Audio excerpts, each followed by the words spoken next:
নমস্কার, রান্নার নতুন রসায়নে আপনাদের সকলকে স্বাগত জানাই। রোজ দিনের মতন গতকাল সন্ধ্যাবেলাও রাতের খাবারের দায়িত্বটা ছিল আমার উপরে। কি বানায় ভাবতে ভাবতে ফ্রিজ খুলে দেখি দই আর মটরশুঁটি পড়ে আছে। ব্যাস, মাথার মধ্যে বুদ্ধিটাও খাটিয়ে নিলাম।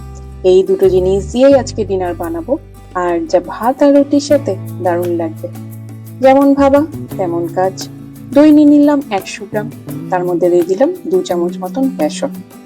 বেসনটা শুধু দিইনি, একটু ড্রাই রোস্টেড করে নিয়েছি।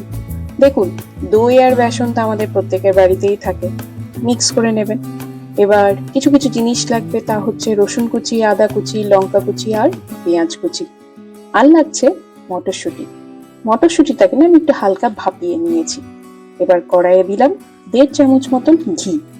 ঘিটা হালকা গরম হতে দিয়ে দিলাম আদা কুচি, তারপর দিলাম রসুন কুচি আর লঙ্কা কুচি। প্রত্যেকটা জিনিসই আমি দিয়েছি 1 টিস্পুন করে। এবার লঙ্কাটা আমি বলবো যে যেমন ঝাল খান সেরকমই দেবেন। হালকা ভাজা হবে, খুব বেশি না। তারপর এর মধ্যে মিশে যাবে পেঁয়াজ কুচি। দুটো মাঝারি সাইজের পেঁয়াজকে আমি ভালো করে কুচি করে নিয়েছি। এবার এই পেঁয়াজটাকে কিন্তু হালকা সোনালী বর্ণ অবধি ভাজতে হবে। ভাজা হয়ে গেলে তার মধ্যে এক এক করে দিয়ে দেবো হলুদ, নুন, কাশ্মীরি লঙ্কা গুঁড়ো আর দেবো ধনে গুঁড়ো।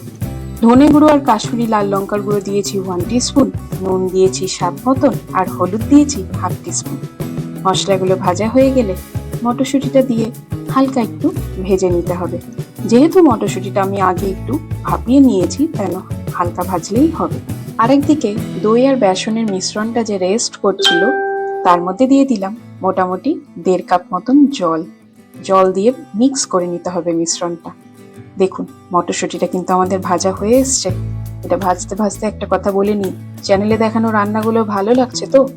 ভালো লাগলে কিন্তু লাইক, শেয়ার, সাবস্ক্রাইব করা যায়।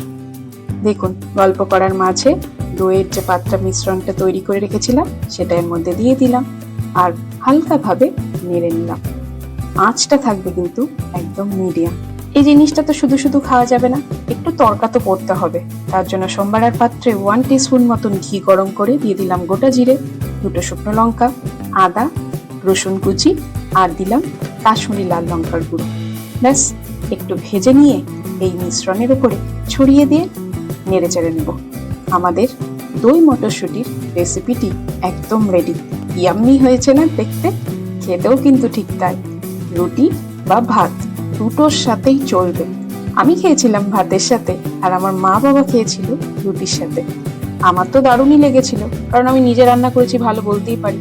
তবে শুনে রাখুন, আমার মা বাবারও খুব পছন্দ হয়েছিল। আজকের রেসিপিটি কেমন লাগলো অবশ্যই কিন্তু কমেন্ট করে জানাবেন। আর বাড়িতে না, আমি চাইবো এই রেসিপিটি একবার বানাতে খুব বেশি একটা সময় লাগে না, আর খেতেও দারুণ হয়।